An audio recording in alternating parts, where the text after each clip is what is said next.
বিলাসীপাৰাত জলসিঞ্চন বিভাগৰ এটি প্ৰকল্পক লৈ চৰম বিপদৰ সন্মুখীন হৈছে হাজাৰ হাজাৰ খেতিয়ক। কাণসাৰ নাই বিলাসীপাৰা পূব উপসংমণ্ডলৰ জলসিঞ্চন বিভাগৰ। প্ৰকল্পটোৰ দায়িত্বত থকা বিষয়া কৰ্মচাৰী আব্দুল আৱাল শ্বেখ আৰু মুছলিম আলীয়ে ঘৰত বহি দৰমহা লোৱাৰ অভিযোগ। হাজাৰ হাজাৰ বিঘা খেতি পথাৰত ধান ৰোৱাত বঞ্চিত কৃষকসকল।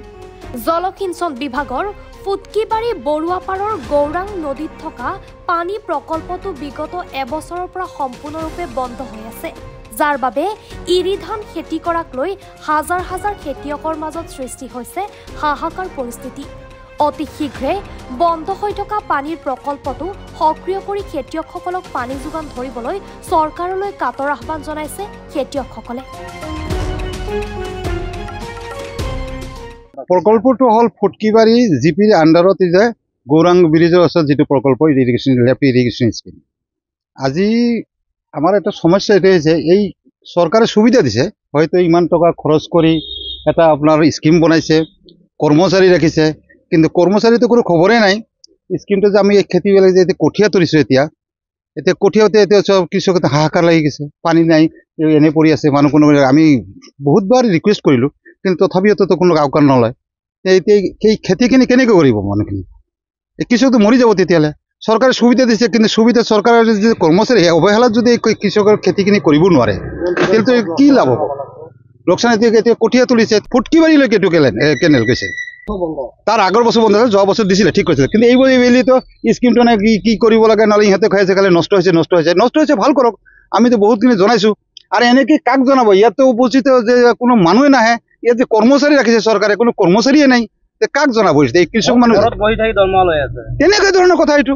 যদি ইয়াত কোনো মানুহ নাই, আজিলৈকেতো মানুহ নাই, তলা মৰা আছে চব। এতিয়া আপোনালোকৰ ইৰি ধানৰ চিজন এতিয়া আপোনালোকে কি বিচাৰে? এতিয়া বিচাৰে আমাৰ দায়ক এই কৃষকে যে কঠীয়া তুলিছে, যাতে খেতিখিনি কৰিব পাৰে। যাতে কৃষক কেনেকৈ বাচিব খেতি যদি কৰিব নোৱাৰে? যদি কঠীয়া এনেই শেষ হৈ যাব। ইয়াৰ আশাতেতো কৰিছে, এইটো নতুনটো নহয়, এইটো কৰি আছিল তাৰ কাৰণে। এতিয়া কি বিচাৰে আপোনালোকে? এতিয়া বিচাৰে যে যাতে প্ৰকল্পটো ঠিক কৰি দি পেলাই যাতে কৃষকখিনি আমি যাতে উপকৃত হওঁ, খেতিখিনি যাতে কৰিব পাৰোঁ, এইটোৱে আৰু আমাৰ বেলেগতো আৰু একো নাই। নহ'লেতো লোকচান হৈ যায়, খেতিখিনি কৰিব নোৱাৰিলে কঠীয়াৰ সৰ্বনাশ হৈ যাব, তাৰপিছতে বহুগুলো বিধান নষ্ট হৈ যাব। এইটোৱে আৰু বেলেগ আৰু একো নাই। আমাৰ কৰি দিব, অতি সোনকালে কৰি দিব লাগে। আৰু এইটো দিছি কৈছে চৰকাৰৰ ওচৰতো আমি এইটোও জনাইছোঁ, যাতে চৰকাৰে এইটো অলপ তাৰ গুৰুত্ব দিয়ক। যদি তাৰ কৰ্মচাৰীৰ ওপৰতো গুৰুত্ব দিয়ক, যাতে আমাৰ স্কিমখিনি যাতে সোনকালে কৰি দিয়ে, যে পানীখিনি যাতে পায় আৰু খেতিয়কে যাতে খেতি কৰিব পাৰে। এইখিনি আমাৰ আপত্তি, আৰু বেলেগ একো নাই। জেগাত মানে বহুত দিন থাকি খেতি কৰোঁ, মোটামুটি বিধান বহু টাকার বিধান ফেলা হয়েছে। এখন তো যে পানি নাই, পানির কারণে এখন বিধান ফুধান সব নষ্ট হয়ে যাবা লাগছে। এলাকা কি করিম, কোনো উপায় নাই আমার। এই প্রকল্পটো কিমান দিনৰ পৰা এনেকুৱা বন্ধ হৈ আছে? বন্ধ যা বছর ইরির সময় পানি দিছিল, তার আগে বছর খানি খেলে মেলি আছিল, কিন্তু এই বছর তো এখন এই ভাল করিবার জন্য খুব রিকোয়েস্ট করা হয়েছে, কিন্তু এখন পর্যন্ত তো করিল না। বিষয়া কৰ্মচাৰী আহে নে ইয়াত? সময় আহে, সময় না আহে। তেওঁলোকক জনাইছিল নে? জানাইছো। প্ৰকল্প বন্ধ কি কৈছে তেওঁলোকে? কয় যে এখন আমি কি কৰিম, সরকারি না করলে আমি কি করিম। আপনি কৃষিমন্ত্রী কি জানাবো এই বিষয়ে? এখন কি জানাবো মানে এই যে ফসল যে করবে না পাং, এলা আমার কি খাম, ইরি মৌসুমটাই গেল। আমার উদ্দেশ্য এইটাই আর কি, আমার ইরি মৌসুমটা করবে লাগে। সরকারক কি জানাবো?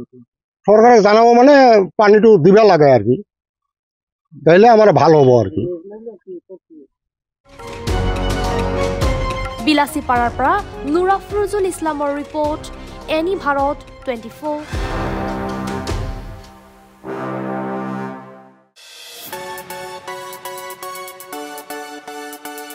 ৰঙাপাৰাবাসীৰ বাবে সুখবৰ। আপুনি যদি দুচকীয়া বাহন ক্ৰয় কৰিব বিচাৰিছে, তেন্তে এতিয়াৰ পৰা আৰু চিন্তাৰ কোনো প্ৰয়োজন নাই।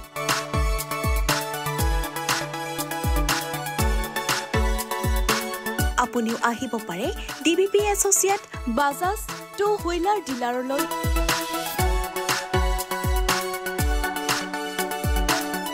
আমাৰ ঠিকনা হৈছে ৱাৰ্ড নং ৮ ঠাকুৰবাৰী ৰোড, ডাকঘৰ, ৰঙাপাৰা, জিলা শোণিতপুৰ অসম আমাৰ যোগাযোগ নম্বৰ হৈছে 9435707133 আৰু 9707967285